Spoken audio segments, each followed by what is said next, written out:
Hello, everybody. I'm Joanna Lalikas. I'm the Director of Education here at the North Carolina Botanical Garden. All right, and I want to take a moment to thank our Lunchbox Talk event hosts for the spring of 2022. That's James Jocelyn and Beth Hahn at the Dogwood level, and we're grateful for their support to help us reach broader audiences, accessibility of these programs, and more. I'm grateful to have the opportunity to introduce our presenter today. Dr. Michael Newton earned a Ph.D. in Celtic Studies from the University of Edinburgh in 1998 and was an assistant professor in the Celtic Studies Department of St. Francis Xavier University in Nova Scotia from 2008 to 2013. He has written a multitude of books and articles about Gaelic culture and history and is a leading authority on Scottish Gaelic heritage in North America. And he and his work have won multiple awards and nominations for awards. Most recently, the book that he co-edited with Wilson McLeod, the title is translated as The Highest Apple, an anthology of Scottish Gaelic literature, was awarded with the Best Gaelic Nonfiction Book of 2020 by the Gaelic Books Council of Scotland. He established the Hidden Glen Folk School of Scottish Highland Heritage in 2019 to teach a range of topics to students online and is reaching a global audience, including Scotland, the United States, Canada, Australia, and New Zealand. So this is a somewhat brief introduction, summary of the topic in order to leave questions at the end, because I'm sure this will raise many more questions than it answers. Let's say that you are standing in the middle of a field. What do you see when you look across the landscape? How do the signals sent by your eyes to your brain get interpreted to create meaning from the spaces, shapes, colors, textures, and correlations between them? Much more of how we interpret our senses is shaped by our cultural conditioning than we may realize. Even the meaning of concepts such as landscape and wilderness have changed greatly over time. How do we understand the natural world? We must ask these vital questions in an era in which we face multiple existential crises that are fundamentally about our relationship with the natural world and the meaning and purpose of life. If we are to avoid the most harmful impacts resulting from our way of life, we should not take anything for granted, especially since the current status quo seems to spell certain doom on a global scale. That's a great way to start a talk, isn't it? We can interpret the natural world as merely a set of resources to be extracted, consumed, and discarded on the one hand, or as a sacred home that exists because of maintaining a delicate balance between members of a diverse family that extends into the non-human realm on the other. The differences between these two approaches have profound ramifications. I'd like to explore these issues in a very particular place, the Highlands of Scotland. It is easy for people who have never been there to feel as though they already are familiar with the region. The Highlands have long been famous in the popular imagination.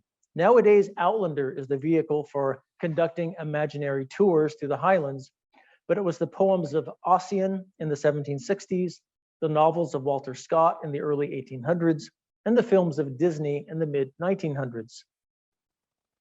Although the Highland landscape is now romanticized in positive ways, visitors who described it before the late 18th century used negative, alien, even hostile terms. Anglophones generally portrayed the native Gaels of the Highlands as wild savages, and some saw the landscape as being at least partially responsible for that. After the defeat of the Jacobites at the Battle of Culloden in 1746, the central government intensified its efforts to conquer and impose its will on the Highlands and the people there. And the proposal from one man at the time claims that, quote, the number of woods, mountains, and secret glens are also great allurements to incite the perverse disposition that reigns amongst all ranks of them, Highlanders, stimulated by the rudeness of their nature, unrestrained by law or religion. That is, of course, propaganda. Even Robert Burns, the celebrated poet of the Scottish lowlands, commented during his tour of the Highlands in 1787, quote, "I write this on my tour through a country where savage streams tumble over savage mountains, thinly overspread with savage flocks, which starvingly support as savage inhabitants," unquote. You might find Burns's comments confusing, as you may have been led to believe that Scots are a single ethnic group. But in fact, like most countries, Scotland has always been home to multiple ethnic groups with their own distinct languages, cultures, and identities. From the medieval to the modern period, Gaels have been the native peoples of the Highlands. There is a complex history behind this that I do not have time to address just at the moment and must set aside until your questions, of course. Suffice it to say that Scottish Gaels recognize Lowlanders as members of the same nation, even if they lumped Lowlanders together with other Anglophones, in the same way that Lowlanders often lump the Scottish Gaels together with the Gaels of Ireland.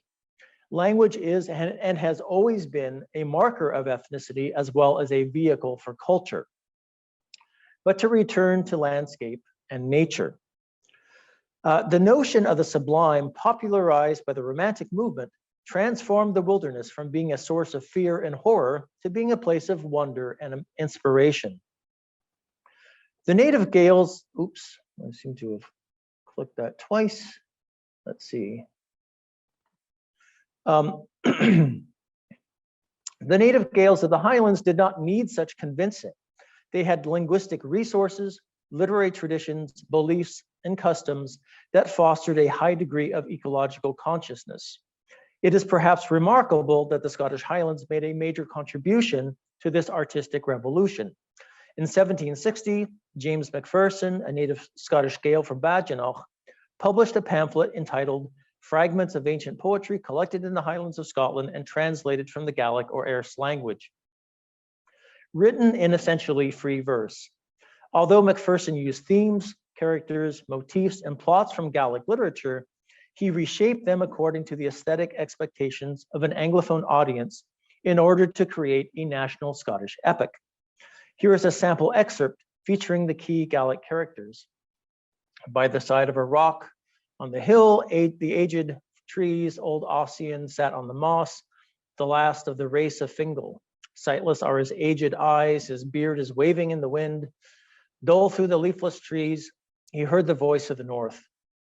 Sorrow revived in his soul, he began and lamented the dead. How hast thou fallen like an oak, with all thy branches around thee? Where is Fingal the king? Where is Oscar my son? Where are all my race? Alas, in the earth they lie. I feel their tombs with my hands. I hear the river below, murmuring hoarsely over the stones. What dost thou, O river, to me? Thou bringest back the memory of the past. This was quite revolutionary verse at the time. Macpherson's texts were hugely popular and were translated into many European languages. As Sebastian Mitchell has recently noted, they recharted the meaning of landscape in European literature at the same time that European societies were becoming industrialized and our relationship to nature was undergoing massive changes. I'll let you read that quote there for yourself. Ossian portrayed the end of an heroic age set in a majestic and sentimentalized landscape.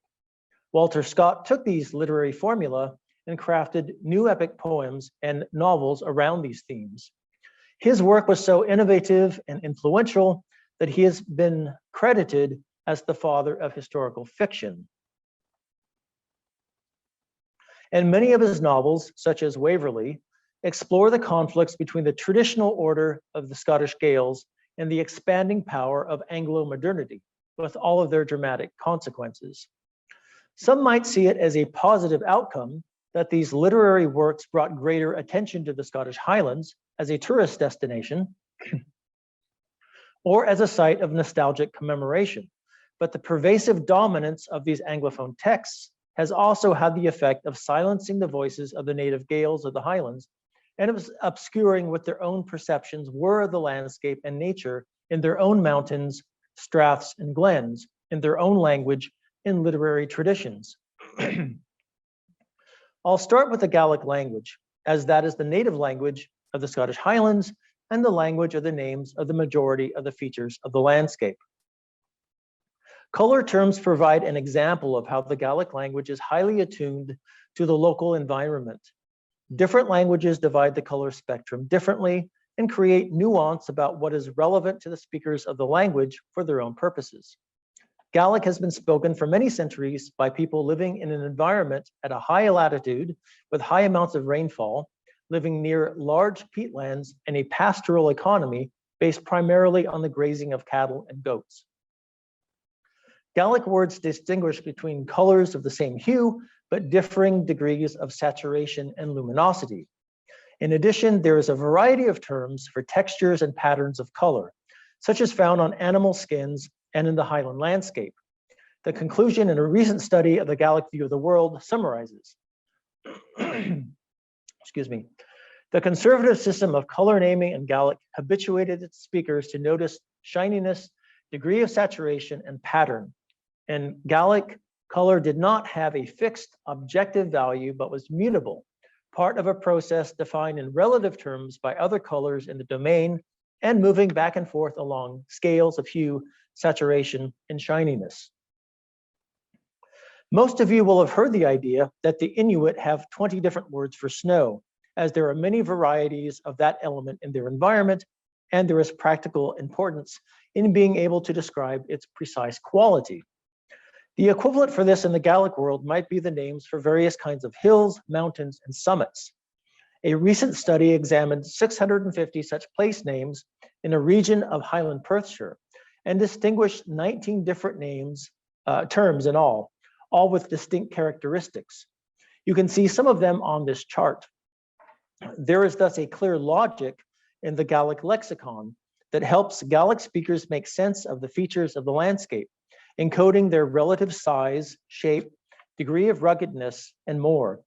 But as these terms are specific to the Highland landscape, there are no exact equivalents in English with the same set of associations. They cannot be meaningfully translated. Many Gaelic terms for features of the landscape are also used for parts of the human body. There are faces, heads, noses, lips, tongues, veins, fingers, fists, armpits, chests, shoulders, backs, breasts, buttocks, and other parts, which I will not name. These semantic overlaps reinforce the idea that we humans are inextricably tied to and related to the natural world, rather than inherently distinct from it. They depict land as a living thing. Moreover, this terminology also reflects more archaic notions of territorial goddesses who created the landscape and who personified the chthonic powers of nature. According to traditional Gaelic cosmology, rulers needed to be good mates to these feminine powers in order to ensure the productivity of the land and the success of their reign.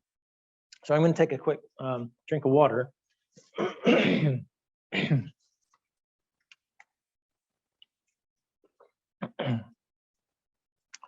Place names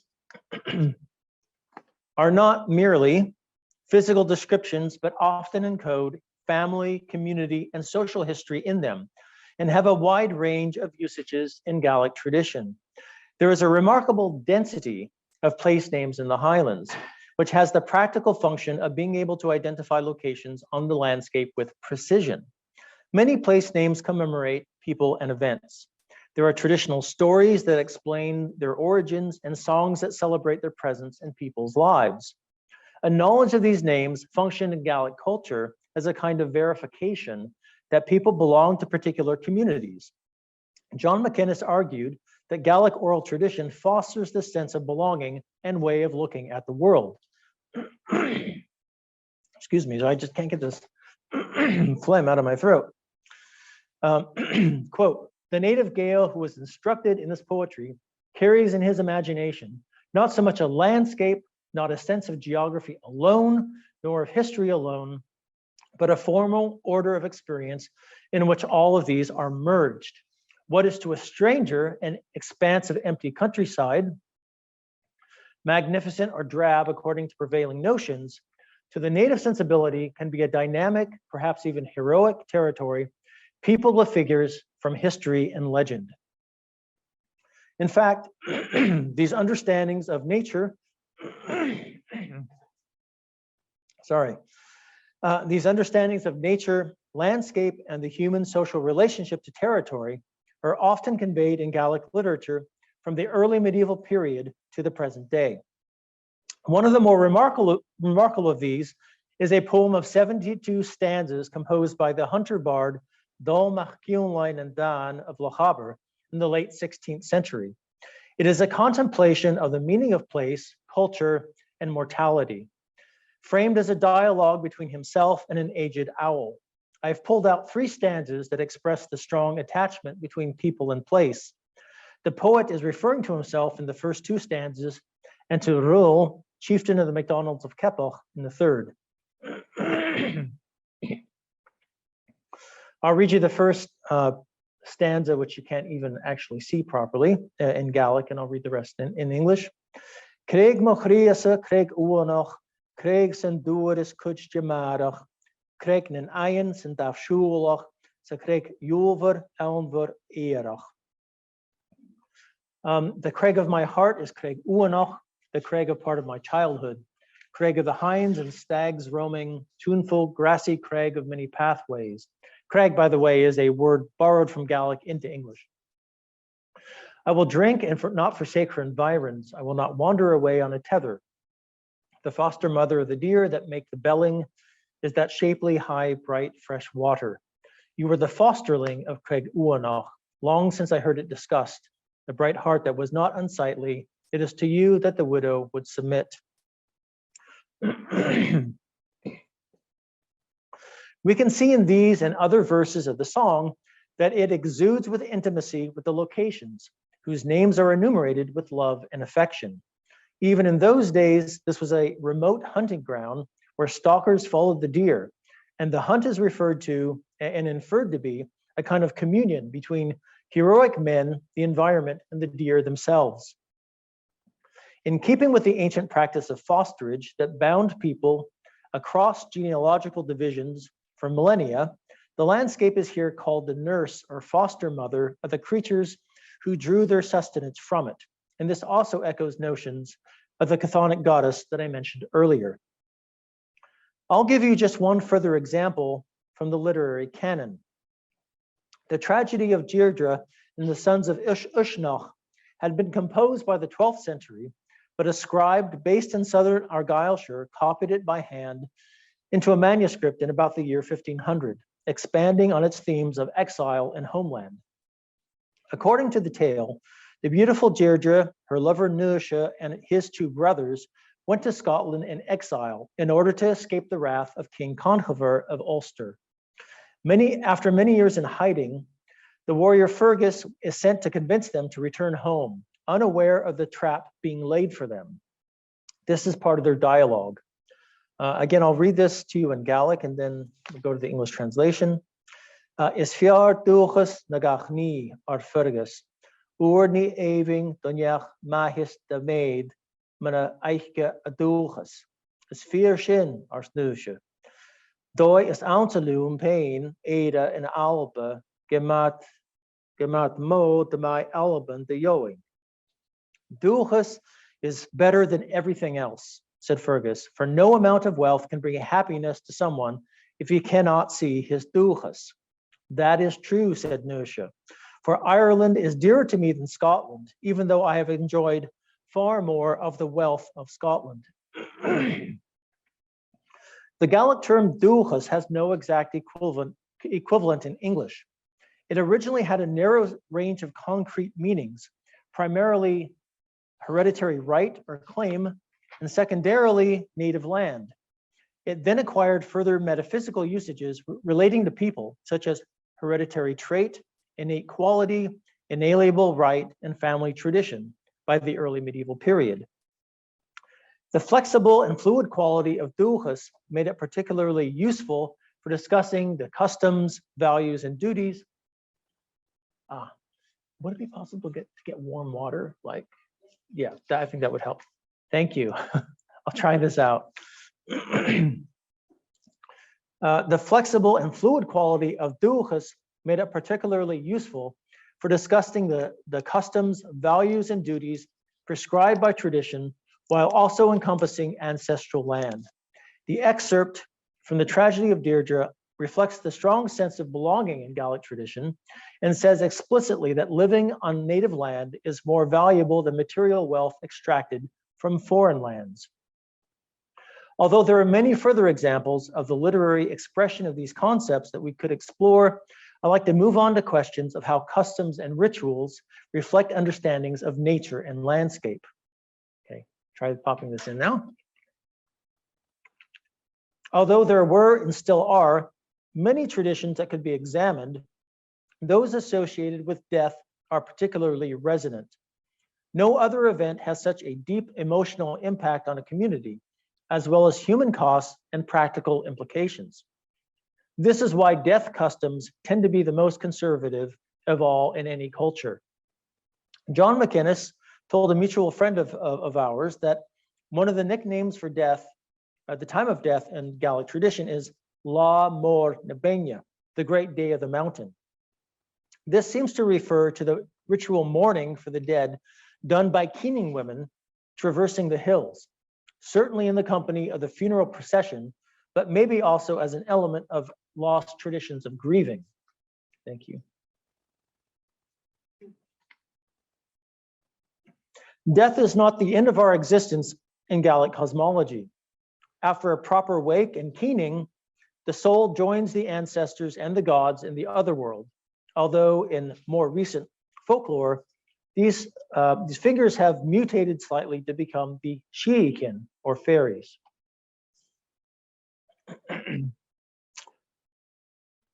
These beliefs and practices are not as ethereal and abstract as they might sound, for they are too rooted in the land and function to ground the community in its native soil.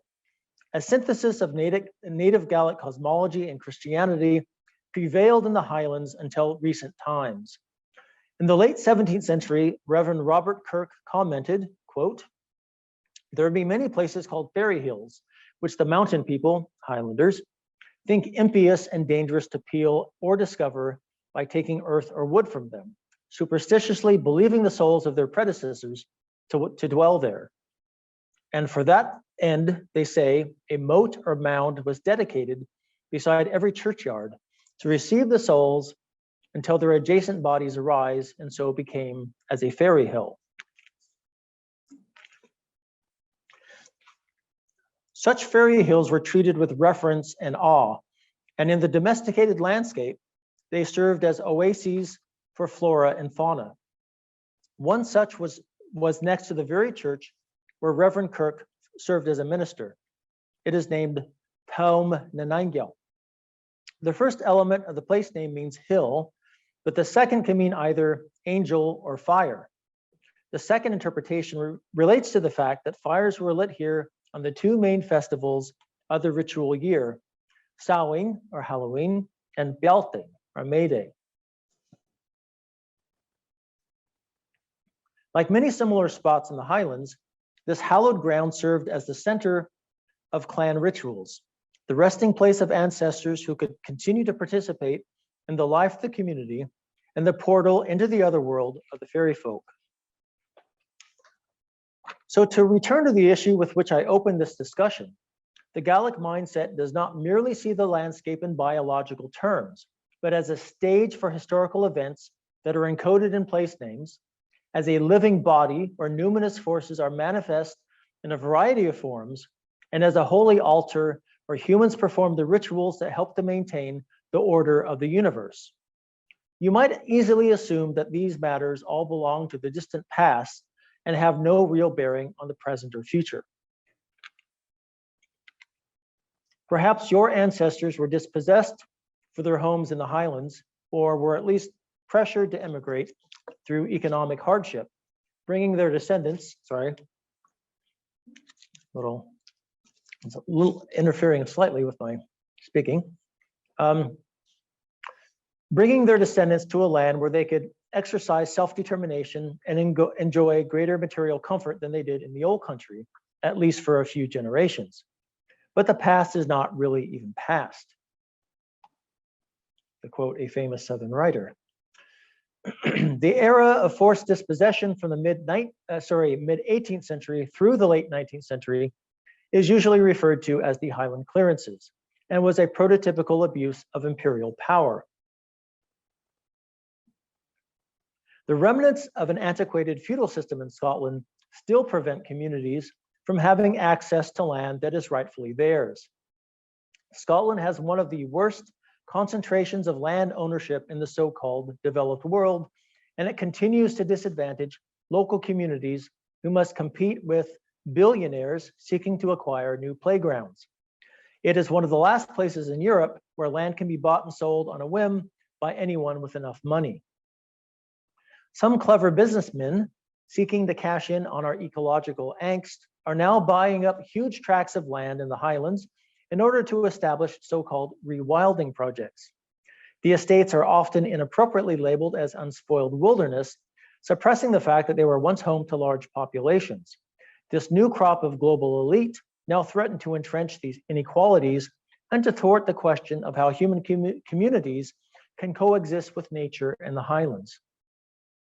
And just to underline how these schemes allow ill-gotten wealth to be hidden in plain sight, reports have been recently released about purchases made by Russian oligarchs. Similar schemes for carving out national parks and wildernesses for carbon sinks often threaten the rights of indigenous peoples to their land in many parts of the world as well. I'd like to finally bring us back to the issue of fact and fiction and how the exploitation of the Scottish Highlands as a stage set for fantasy escapism obscures the historical tragedies that continue to play out. And the fact that the Academy Awards a few weeks ago bought fake titles of Laird, Lord, and Lady Glencoe from a scam in the Highlands for the Oscars goodie bags shows how easy it is for systemic injustices to be perpetuated by the uninformed. It is especially ironic given that Hollywood often portrays itself as a champion of the oppressed and a critic of colonialism. Human ecology and indigenous knowledge in the Scottish Highlands from a Gaelic point of view is an enormous topic, and I've only been able to share the tip of the iceberg with you. The field of Scottish Gaelic studies is non-existent in the American Academy, and even in Scotland, it is only now starting to receive the support and attention that it deserves after centuries of neglect and marginalization. I'm proud to say that I've been on the forefront of working both on Gaelic primary sources and the interpretation of them through the lenses of human ecology over the last couple of decades or so. We'll see on the screen the volumes that I've written or edited that contain texts and scholarship that I've shared with you today. And I'd also like to mention that I teach about these topics through hiddenglenfolk.org.